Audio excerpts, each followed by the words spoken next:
রাত গভীর, কুয়াশায় ঢাকা গ্রামের একপাশের পুরনো জমিদার বাড়ি, চারপাশে ঝিঝি পোকার ডাক, বাতাসে ভৌতিক সুর। শাওন সাহস করে সেই ভগ্নপ্রায় দরজার ভেতর ঢুকে পড়ে। ঘরে ঢুকতেই শাওনের মনে হয় যেন কেউ নিঃশ্বাস নিচ্ছে। অন্ধকারে চোখ ফেরাতেই দেখে এক পুরনো কাঠের বাক্য, যার উপর লাল রঙের অজানা চিহ্ন আঁকা। বাক্সে কোনো তালা নেই।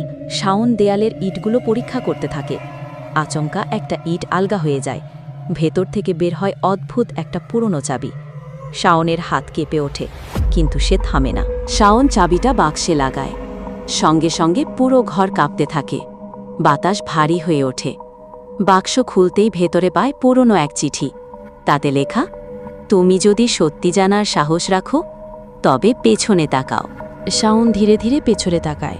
ঠিক তখনই কোনো কিছুর ছায়া তার দিকে এগিয়ে আসে। শাওনের চোখ ফিসপাড়িত। আর সেই রাতেই সে রহস্যজনকভাবে নিখোঁজ হয়ে যায়, আর কখনো খুঁজে পাওয়া যায়নি।